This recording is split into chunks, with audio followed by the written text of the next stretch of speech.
Monsieur le Président, je suis très heureux en tout cas d'avoir accueilli cet après-midi, dans un jour un peu particulier pour la démocratie française, le président Ouattara, qui est le premier chef d'État africain que j'ai la joie d'accueillir ici à l'Élysée.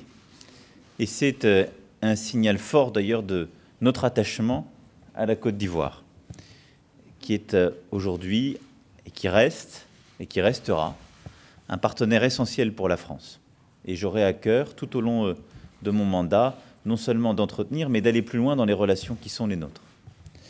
Nous avons, tout au long de l'entretien que nous venons d'avoir avec le Président, évoqué l'ensemble des sujets qui couvrent la relation à la fois bilatérale, mais aussi régionale. Et je sais l'histoire de nos pays, les épisodes difficiles qu'il y a pu y avoir, les périodes aussi difficiles que la Côte d'Ivoire a traversé, mais également la renaissance et le rayonnement qui est aujourd'hui le sien. Nous venons d'abord d'évoquer les sujets économiques et en particulier, après quelques difficultés, le fait que l'économie ivoirienne est une des plus dynamiques aujourd'hui et des plus diversifiées d'Afrique, avec une croissance d'un peu plus de 7% en 2016, une économie qui est aussi au-dessus du taux de croissance moyen de l'Afrique subsaharienne. J'ai pu féliciter d'ailleurs le Président des récentes émissions, le Premier ministre et le gouvernement à ses côtés, qui ont été faites par la Côte d'Ivoire et qui ont non seulement affiché des taux qui étaient plus faibles que les taux attendus et une sursouscription dans plusieurs devises. Ce qui montre bien là aussi que la communauté internationale perçoit ce dynamisme ivoirien. La France accompagnera cette transformation, cette modernisation économique. Nous restons aujourd'hui le premier partenaire bilatéral en faveur de la Côte d'Ivoire et nous souhaitons non seulement consolider, mais bien évidemment renforcer ce rôle. Nous avons évoqué à ce titre plusieurs partenariats en cours que je souhaite renforcer, développer et plusieurs actions économiques que nous mènerons dans les prochaines semaines, je l'espère avec beaucoup de succès. Nous avons également évoqué les épisodes récents qui ont tenté de fragiliser la situation sécuritaire dans le pays. Et je le dis ici, la Côte d'Ivoire est un exemple de sortie de crise réussie et un modèle pour beaucoup, particulier dans la région. Et à ce titre, il est pour moi très important qu'on soit arrivé à la stabilité. Donc les décisions prises par le Président, son gouvernement, seront là aussi accompagnées, je le sais, par l'ensemble de l'Union européenne pour que cette stabilité soit préservée. C'est très important après ce que le pays a connu, et je considère pour ma part que le retrait de l'opération de maintien de la paix et l'élection de la Côte d'Ivoire la semaine dernière au Conseil de sécurité des Nations Unies ont consacré justement cette stabilisation politique qui est importante pour nous tous. J'ai à ce titre félicité le président Ouattara de son engagement indéfectible pour la paix, pour la stabilité, non seulement dans son pays, et les réformes institutionnelles qu'il est en train de mener et qu'il continuera à mener vont en ce sens, sont absolument indispensables, mais également pour toute la région. Nous avons également eu l'occasion d'évoquer plusieurs questions régionales.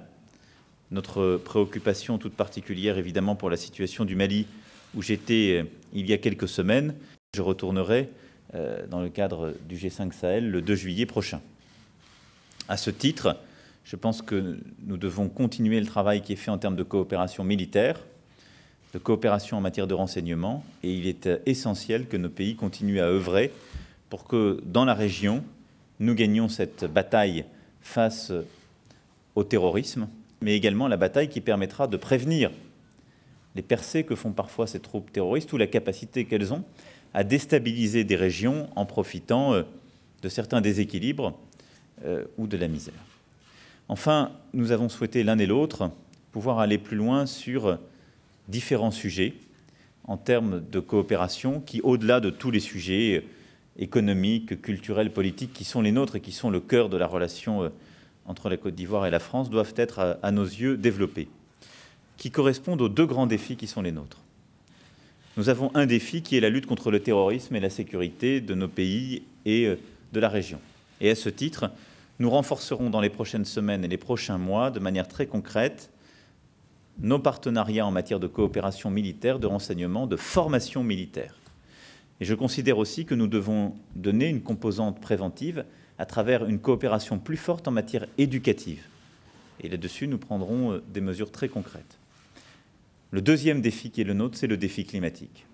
Nous l'avons évoqué, je remercie le président d'ailleurs à la fois d'avoir réaffirmé son engagement fort pour l'accord de Paris, mais d'avoir aussi réaffirmé les efforts de la Côte d'Ivoire dans ce cadre.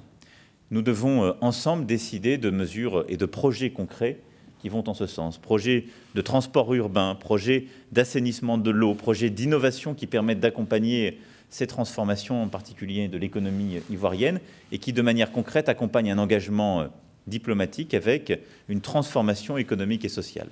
Et donc la France accompagnera tout particulièrement ces projets et souhaite participer à ces derniers dans le cadre de la transformation de l'économie de la société ivoirienne.